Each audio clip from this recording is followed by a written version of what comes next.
आपने जानना चाहा है, आपने पूछा है दीदी नीलम आनंद जी के बारे में।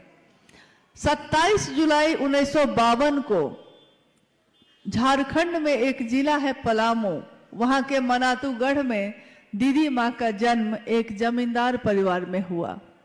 महुआर जगदीश्वर जीत सिंह की बेटी एक राज परिवार जैसा जीवन वो जी रही थी, और जब उनका बचपन अब यौवन की तरफ गया तो उनकी शादी हुई साहब हैदरानंद जी से 22 मई सन 1972 को। 22 मई सन 1972 में साहब और दीदी जीवन संगिनी बने मनातूगढ़ में। और ये वो समय था जब साहब शमशान साधना किया करते थे। उन्होंने अपने जीवन के 12 वर्ष के बाद से 12वें वर्ष के बाद ही लगातार शमशान कब्रिस्तान साधना, कुंडलनी जागरण, योग, तंत्र, मंत्र, यंत्र, जितनी तरह की विधाएं होती हैं सबको आजमा लिया था। परंतु जब उनका विवाह हुआ मां नीलम आनंद से, तो मां ने देखा कि मेरे पति एक तरफ साहब कानून की पढ़ाई कर रहे थे और एक तरफ वो शमशान साधना कर रहे थे। तुलना नहीं है, विसंगतियों में संगति की स्थापना करते हैं शिव।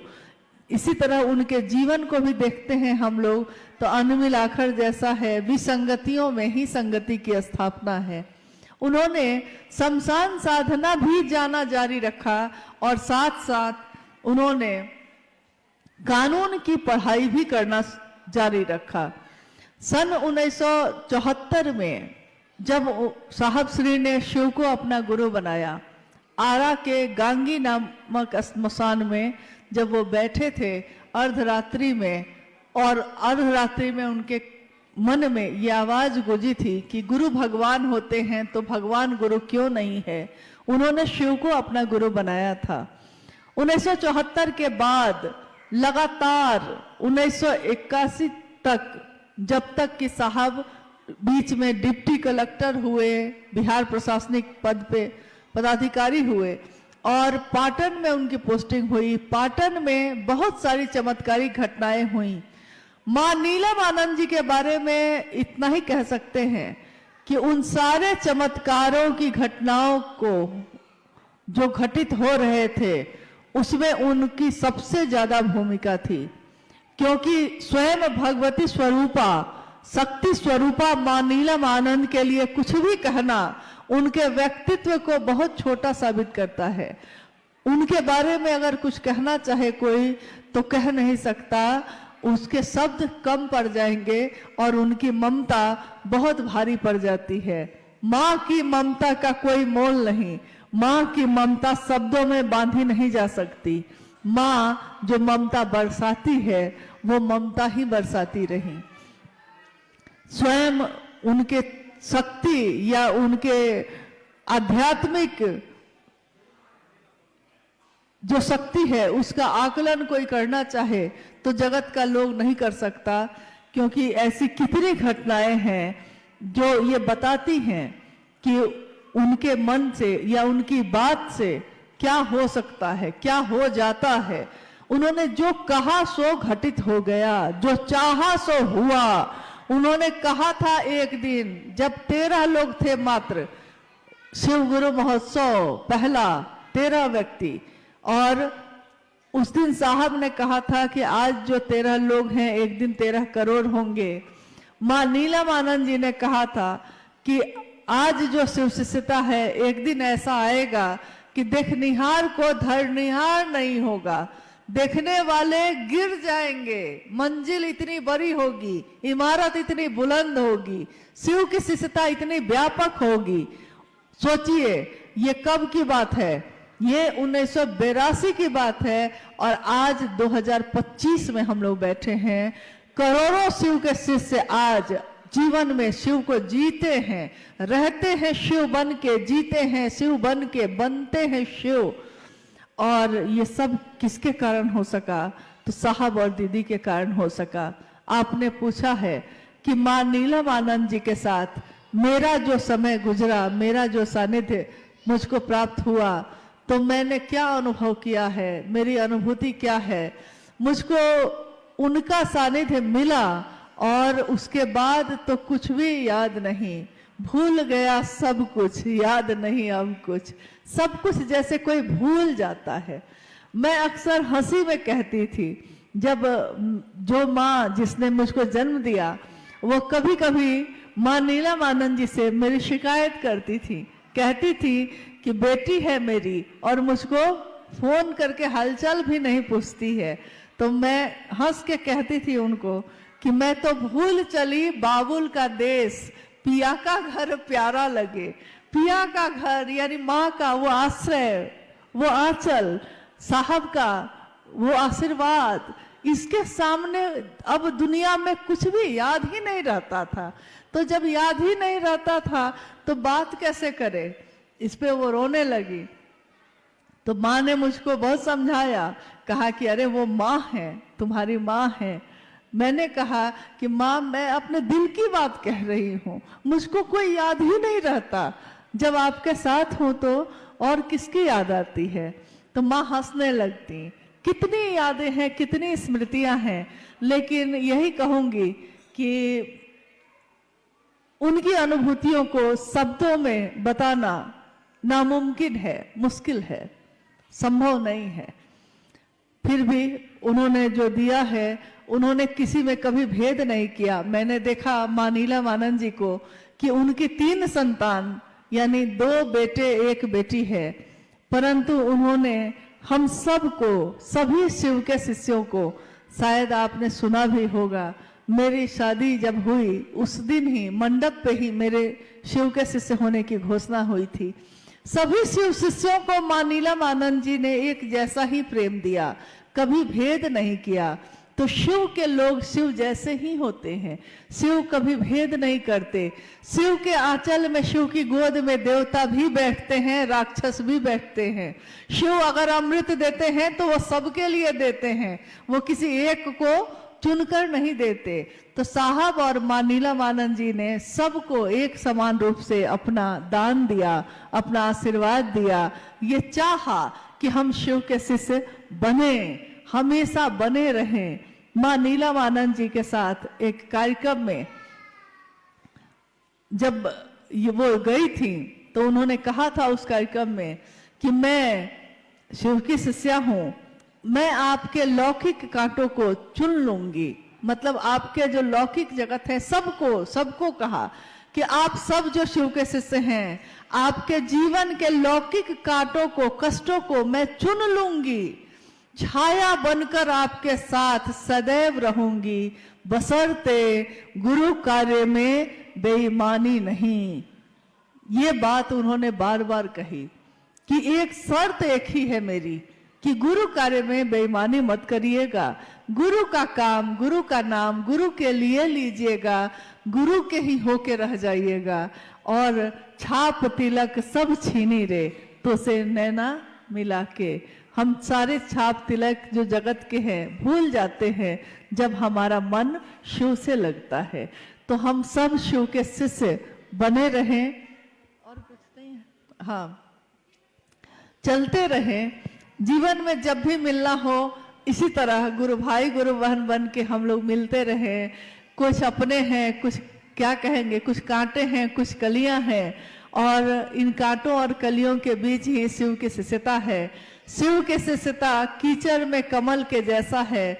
दुनिया अगर कीचड़ है तो शिव की शिष्यता कमल का फूल है।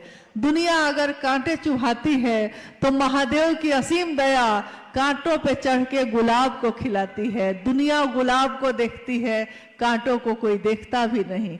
तो हम सब भी गुलाब की सुंदरता को देखें, शिव की शिष्यता की सुगंध से सराबोर हों, यही कामना मेरी है। और अपने साहब और दीदी से, अपने गुरु महादेव से यही आशीर्वाद मांगती हूँ कि हम सभी शिव शिष्यों का जीवन शिवमय हो, सुखमय हो। आप सभी के चरणों में मेरा प्रणाम है। और महादेव से मांगा, महादेव ने औढ़रदानी के रूप में, ईश्वर के रूप में, समदर्शी होने के रूप में सब कुछ दिया, परंतु महादेव का एक रूप जो ज्ञान देता है, जो ज्ञान दाता का स्वरूप है, उससे विश्व के मानव नहीं जुड़े। साहब कहते हैं कि मुझको पीड़ा है इस बात की, जब इतना सुंदर गुरु है तो क्यों नहीं शिव को ही अपना गुरु बनाया जाता है। और गुरु कोई हो, चाहे वो शरीर में हो, चाहे वो शरीर से परे सूक्ष्माति सूक्ष्म स्वयं ईश्वर हो, गुरु भेद नहीं करता। जो शिष्य बन के जाता है वो किसी जाति का हो, किसी धर्म का हो, किसी वर्ण का हो, अमीर हो, गरीब हो, कोई हो, गुरु ज्ञान देने की जिम्मेदारी वहन करते हैं और कोई भी शिष्य बनकर शिव को गुरु बना सकता है। इसीलिए आज शिव की शिष्यता में हर धर्म के लोग शामिल हो रहे हैं बहुत तीव्र गति से, क्योंकि हमारी जड़ वही है। आज टहनियां हैं, पत्ते हैं, वृक्ष की शाखाएं, प्रशाखाएं फूट रही हैं, परंतु उसकी जड़ तो एक ही है। हमारी उत्पत्ति का मूल एक ही है, हमको जाना भी एक ही जगह है। तो जो शिव जगत के गुरु के रूप में आज विराजमान है, हम आज उनको अपना गुरु बनाकर अपने जीवन को धन्य मानते हैं। कभी हमने सुना था कि राजा भगीरथ ने, जिनके बारे में आपने सुना था या सुना होगा, अपने बड़े बुजुर्गों से सुना होगा, शास्त्रों में पढ़ा होगा, किताबों से जाना होगा, कहानियां सुनी होंगी कि जब माँ गंगा का अवतरण हुआ था यहाँ धरती पे, जब माँ गंगा यहाँ नहीं थी, उससे पहले की घटना है कि एक राजा हुए भगीरथ। राजा भगीरथ के पूर्वज सबका संहार हो गया, सब मृत्यु को प्राप्त हुए, परंतु किसी का उद्धार नहीं हो रहा था। जब उद्धार नहीं हुआ तो लोगों ने सुझाव दिया राजा भगीरथ को कि अगर आकाश गंगा से गंगा नदी धरती पे उतर जाए और उसकी पावन जलधारा में आपके पूर्वजों की अस्थियां अगर भींग जाए, उसमें प्रवाहित हो जाए, तो सबको उद्धार हो जाएगा। लेकिन ये काम बड़ा कठिन है। मात्र माँ गंगा को जमीन पे उतारने की बात हो रही थी, लेकिन बात बड़ी कठिन है, बहुत मुश्किल है, इतना आसान नहीं है। तो राजा भगीरथ ने तपस्या शुरू की माँ गंगा की।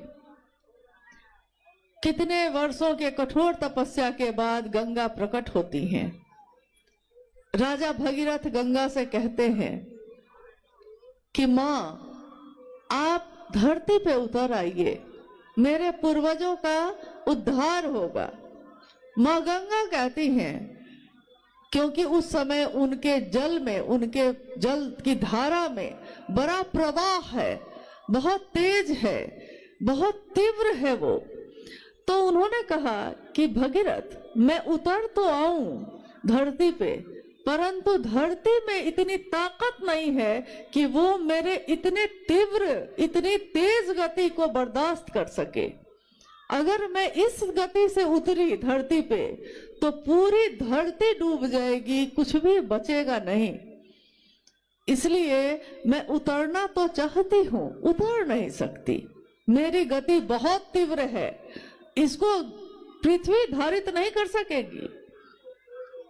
अब भगीरथ बड़े निराश हुए, तो सबने उनसे कहा कि भाई, जब हारे को, जब सब जगह से हार जाता है कोई, तो वो शिव की शरण में जाता है। अब महागुरु महादेव ही, वो शिव ही आपके इस पीड़ा का समाधान कर सकते हैं। आप उनकी तपस्या करिए। कहानी है कि राजा भगीरथ ने शिव की तपस्या शुरू की। घनघोर तपस्या करते करते एक दिन शिव प्रकट होते हैं, पूछते हैं, भगीरथ क्या चाहिए? भगीरथ कहते हैं कि मुझको माँ गंगा को उतारना है जमीन पे, मगर वो कहती है कि मेरी गति इतनी तेज है कि धरती बर्दाश्त नहीं कर सकेगी महादेव, अब मैं क्या करूं? महादेव ने कहा, बस इतनी सी बात है, ये कौन सी बड़ी बात मांगी तुमने? और कहानी है, घटना है कि शिव ने अपनी जटाओं को खोला है और माँ गंगा को कहा है कि उतरो, अपनी तीव्र गति के साथ उतरो। तुम में जितना तेज है, जितनी गति है, उस गति के साथ उतरो। गंगा तीव्र गति से उतरती है, तेज से, अहंकार से भरी हुई कि मुझसे बड़ी गति, मुझसे बड़ा तेज किसी में नहीं है, उतरती चली जाती हैं, शिव की जटाओं में समाती चली जाती हैं और शिव अपनी जटाओं को बांध लेते हैं। गंगा उस जटा में अंदर ही समाहित रह जाती हैं। अब भगीरथ फिर परेशान हुए। भगीरथ ने कहा कि शिव भगवान, आपने तो माँ गंगा को उतारा परंतु अपनी जटाओं में बांध लिया, फिर मेरा क्या फायदा हुआ? मेरे पूर्वजों का उद्धार तो नहीं हुआ। तो कहते हैं, कहानी है ये, कहते हैं कि शिव ने अपनी जटा का थोड़ा सा हिस्सा, बस थोड़ा सा हिस्सा खोला है और गंगा जो इतनी तेज से उतरी थी धरती की तरफ, धीरे धीरे धीरे धीरे, पतली सी गंगोत्री में उनकी धारा है, पतली सी धारा धीरे धीरे धीरे धीरे धरती पे उतरी है और आगे जाकर बहुत चौड़ी होती चली गई है, लेकिन वो प्रवाह शांत हो गया है। तो आज भी लोग भगीरथ का नाम लेते हैं। आज भी लोग कहते हैं कि हे भगीरथ राजा ऐसे थे जिन्होंने गंगा को उतारा शिव की जटाओं में, शिव की जटाओं से गंगा धरती पे उतरी। आप गौर कीजिए, साहब हरिंद्रानंद जी ने क्या किया? साहब हरिंद्रानंद जी ने अपने मन को साधा। उन्होंने शरीर से कोई तपस्या न की, लेकिन उन्होंने अपने मन को तपा दिया इस बात के लिए कि शिव, साक्षात शिव धरती पे उतर जाए। एक गंगा को उतारने में तो भगीरथ की हालत खराब हो गई और यहाँ स्वयं शिव को ही जमीन पे उतारने की बात उन्होंने की। स्वयं शिव जब जमीन पे उतरते हैं तो जगत का एक एक व्यक्ति शिव बन के चलता है। वो बोलता है तो लगता है शिव बोल रहे हैं, उसको देख के लगता है कि शिव को देखा जा रहा है। शिव अपनी शक्तियों से जाने जाते हैं, शक्तियां ही शक्तियां हैं शिव की, परंतु संयमित हैं, किसी का तेज नहीं, किसी की गति तीव्र नहीं, सारे लोग शांत हैं, अनुशासित हैं और संयमित हैं। स्वागत करते हैं हम उस युग पुरुष का, स्वागत करते हैं हम अपने साहब हरिंद्रानंद जी का। स्वागत है हे युग पुरुष तुम्हारा, तुमने जमीन पे शिव गुरु को उतारा, तुमने उस शिव को सबके लिए उतारा। एक भगीरथ ने अपने पूर्वजों के उद्धार के लिए उतारा था, साहब हरिंद्रानंद जी ने पूरे विश्व के लिए उतारा। उन्होंने कोई भेद नहीं किया, जिस तरह शिव भेद नहीं करते, शिव के लोग भी भेद नहीं करते। उन्होंने सबके लिए शिव को उतारा है। इसीलिए आज हर व्यक्ति ये कहता है कि शिव मेरे गुरु हैं, शिव होंगे सबके परंतु मेरे भी हैं। साहब ने कहा कि मैं जो इस धरती पे आया हूं, मैं जो शिव का शिष्य हूं, इस धरती के रहने वालों को अच्छे बुरे की समझ देके जाऊंगा, दूसरों को परखने की नजर देके जाऊंगा। अच्छे बुरे, अच्छा क्या है, बुरा क्या है, क्या मेरे जीवन के लिए सुंदर है, क्या मेरे जीवन के लिए अच्छा नहीं है। उन्होंने कहा अच्छे बुरे की समझ देके जाऊंगा, दूसरों को परखने की नजर देके जाऊंगा। यारों मैं इस जमाने का संग तराश हूँ, जमाने का, एक पत्थर का नहीं। एक पत्थर को मूर्तिकार तराश कर मूर्ति बना देता है, बेकार पड़े पत्थर को भी मूर्ति बनने पे मूर्ति वंदनीय होती है, मूर्ति पूजी जाती है। परंतु साहब हरिंद्रानंद जी शिव के शिष्य ने तमाम विश्व को, जमाने को, पूरी दुनिया को कहा कि मैं इस जमाने का संग तरास हूँ, पूरे जमाने को ही मूर्ति का रूप देने वाला मैं शिव का शिष्य, पत्थरों को भी बोलने का हुनर देके जाऊंगा। पत्थर को भी जिसने बोलना सिखा दिया। हम लोगों के जीवन में जो हमारा जीवन शून्य था, कोई जीवंतता नहीं, कहीं कोई हलचल नहीं, हम जी तो रहे थे, बस अपने जीवन को काट रहे थे। उस जीवन को एक लक्ष्य दे दिया, एक उद्देश्य दे दिया।